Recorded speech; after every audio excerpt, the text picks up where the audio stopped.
اور یہ حدیث جو میں پڑھنے جا رہا ہوں، یہ حدیث کامل الزیارات کی صفحہ نمبر 101 پر موجود ہے. اور یہ حدیث کس کے حوالے سے؟ یہ حدیث ہمارے چھٹے امام امام جعفر صادق علیہ السلام کے حوالے سے.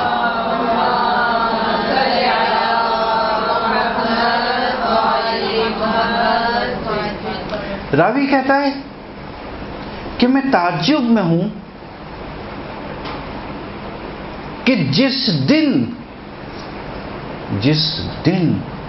حسین کا نام آ جاتا ہے اس دن امام صادق کی طبیعت اور حالت تبدیل ہو جاتی ہے، حتیٰ رات تک ان کے چہرے پہ ہم کسی قسم کی مسکراہٹ نہیں دیکھتے. یہ عام دنوں کی بات کر رہے ہیں، یہ عام دنوں کی بات ہے، نہ کسی خاص دن کی، عام دن کی بات ہے. اور اگر ایام عزا ہوں وہ تو الگ حالت ہوگی، پھر اس سے اندازہ کریں. کامل الزیارات صفحہ نمبر 101. اور دوسری حدیث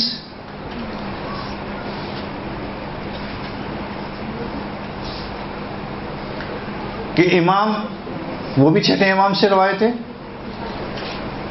کہ ایک صحابی امام کی خدمت میں موجود تھا اور دوسرے اصحاب بھی وہاں پر موجود تھے کہ ایک مرتبہ کسی نے حسین کے نام کا ذکر کر دیا. اس محفل میں نام لیا ہے حسین کا.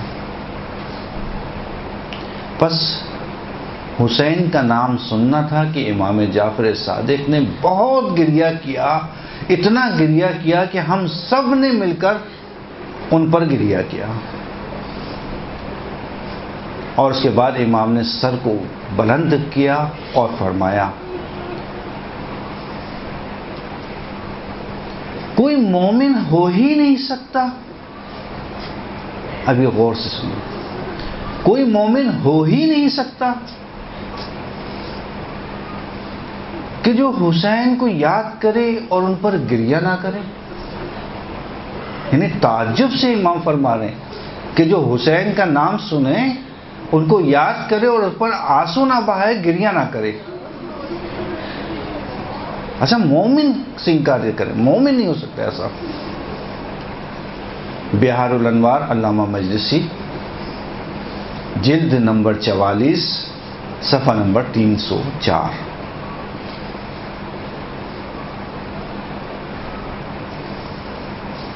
زید حشام، دیکھیں آپ ابھی تک جتنی بھی باتیں میں نے آپ لوگوں کو کہی ہیں، بتائی ہیں، میں صرف روایتیں سنا رہا ہوں آپ کے سامنے، کو اپنی طرف سے بات نہیں کر رہا. یہ روایتیں ائمہ کی، عصمت کے کلام، وہ پیش کر رہا ہوں آپ کے سامنے. زید حشام کی روایت کہ ہم چھٹے امام کی خدمت میں، یعنی امام صادق کی خدمت میں بیٹھے ہوئے تھے،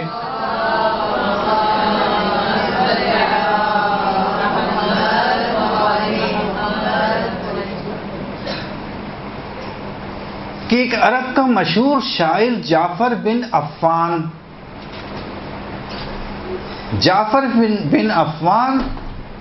اس محفل میں داخل ہوئے. جیسے ہی جعفر داخل ہوئے، امام نے اس کا خوب احترام کیا، بہت احترام کیا، بڑی عزت دی. ہم سب تعجب سے دیکھ رہے تھے کہ امام ایک شاعر کو اتنی عزت. کہا نہیں عفان، تم میرے برابر میں آ کے بیٹھو. امام نے اس کو خوب احترام کیا اس کا، اور اس کے بعد اپنے پاس بٹھایا. اور اس کے بعد کہا کہ اے جعفر نے کہا لبیک یا ابن رسول اللہ. کہا سنا ہے تم میرے جد حسین کے لیے بہت عمدہ اشعار کہتے ہو. میرے جد حسین کے لیے بہت عمدہ اشعار کہتے ہو. جعفر نے جواب دیا، جی یا ابن رسول اللہ. تو کیا تم ہمارے لیے آج وہ اشعار پڑھو گے؟ اب یہ امام فرمائش کر رہے ہیں جعفر سے.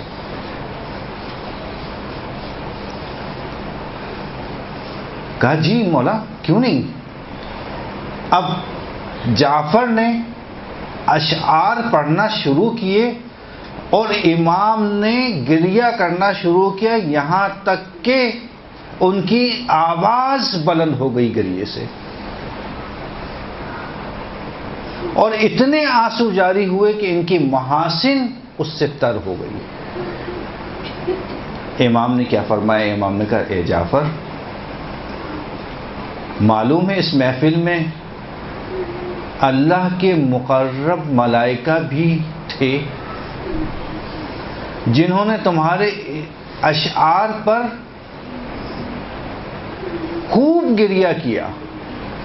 اب یہ جعفر کو بتا رہے ہیں مولا کہ خوب گریہ کیا، یہاں تک کہ ہم سے بھی زیادہ گریہ کیا۔ یہ ایک روایت۔ امام موسیٰ کاظم سے ایک روایت ہے کہ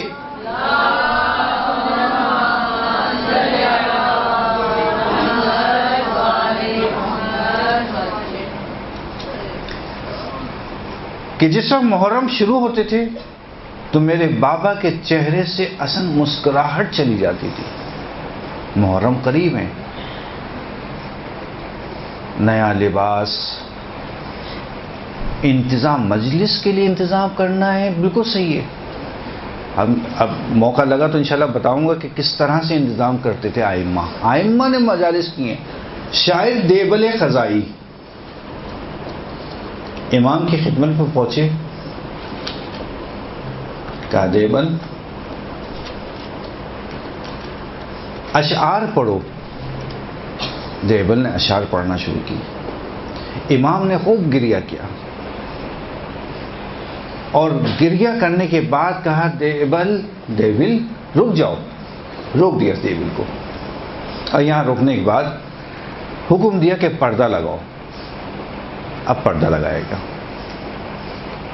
کہا سارے اہل بیت کو جمع کرو اس پردے کے پیچھے۔ کہا سب آ گئے؟ کہ جی مولا سب آ گئے۔ کہا دیبل اب دوبارہ پڑھنا شروع کرو۔ راوی کہتا ہے کہ یہاں تک کہ جب دیبل نے اشعار پڑھے ہیں، مرثیہ پڑھا ہے، تو اتنی زیادہ آواز بلند ہوئی اہل بیت کی کہ ان کے رونے اور چلانے کی آوازیں ہمارے کانوں تک آنے لگیں۔ پھر امام نے کہا دیبل بس رک جا، اور اس کے بعد کہا کہ دیکھو دیبل، جب تک زندہ رہنا اسی طرح ہمارے مددگار اور ناصر بن کے رہنا۔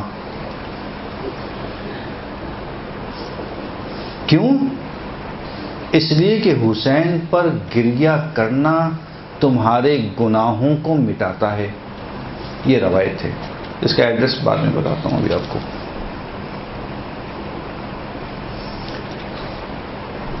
بس اندازہ یہ ہوا کہ مرثیہ، مجلس اور اس طرح کے جو کربلا کے حوالے سے جو بھی کام کیے جا رہے ہیں وہ تقریباً ایسے ہیں کہ جیسے ناصر و مددگار ہونا، اس روایت کے تھے۔ امام صادق علیہ السلام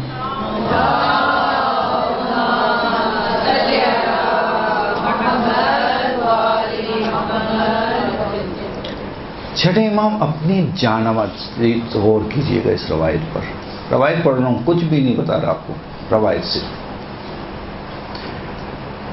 اپنی جانماز جس پہ وہ نماز پڑھتے تھے، اپنی جانماز پر بیٹھ کر دونوں ہاتھوں کو بلند کر کے کیا فرماتے ہیں؟ بارےلہا، ان آنکھوں پر جو ہماری محبت میں گریاں کناں ہیں، بارےلہا، ان آنکھوں پر جو ہماری محبت میں گریاں کناں ہیں اور جن کے دل ہمارے غم میں غمگین ہیں اور ہمارے غم میں فریاد و نالہ کرتے ہیں، یعنی آواز کو بآواز بلند گریہ کرتے ہیں، ان کو اپنی رحمت میں قرار دے۔ یہ کسی اور کی ہے دعا نہیں ہے، یہ چھٹے امام کی دعا ہے۔ علامہ مجلسی بہار الانوار جلد نمبر 45 صفحہ نمبر 313. پھر چڑھیں امام سے روایت. امام صادق علیہ السلام فرماتے ہیں خدا کی قسم، خدا کی قسم، خدا کی قسم، اگر لوگوں کو یہ معلوم چل جائے، یہ پتہ چل جائے کہ حسین پر گریہ کا ثواب کتنا ہے، تو لوگ اپنی آخری سانس تک حسین پر گریہ کرتے رہنے کی آرزو کرتے رہیں گے. اور دوسری ایک روایت کس سے؟ چوتھے امام زین العابدین علیہ السلام سے.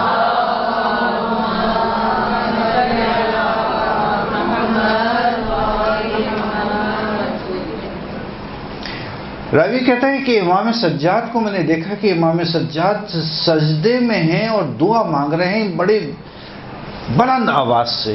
میں قریب گیا، سنا کیا کہہ رہے ہیں امام. اب اس نے روایت کی امام کیا کہہ رہے ہیں. سجدے میں امام سجاد کہہ رہے ہیں، کیا فرما رہے ہیں؟ بار الہ ان عزاداروں کو اپنی رحمت میں قرار دے کہ جنہوں نے ہماری مصیبتوں پر ہماری محبت میں ان کی گریہ بلند ہوتے ہیں، آوازیں بلند ہوتی ہیں. علامہ مجلسی بہار الانوار 98 جلد 98 صفحہ نمبر 51 اور دوسری کتاب کامل الزیارات ابن خلیہ کی کامل الزیارات صفحہ نمبر 117. اب ماتم کرنا، دیکھیں گریہ کی ہم نے بات کی، ہم نے جو ہے وہ آواز بلند کر کے چیخ کے، وہ تو بلکہ ایک اور بھی روایت یقینی طور پر آپ نے سنی ہوگی کہ امام صادق نے مجلس کا اہتمام کیا، اور مجلس کے اہتمام کرنے کے بعد ایک صحابی جو ہے وہ جب مجلس ختم ہو گئی، وہ صحابی جب باہر نکلنے لگا، کہا اس کا نام دیکھ کے سو ذہن میں نہیں ہے، کہ اس سے پوچھا کہ تم نے جو ہے وہ گریہ نہیں کیا میرے جد کے اوپر؟ کہ نہیں مولا آپ نے دیکھا میں کتنا گریہ کرنا ہوتا.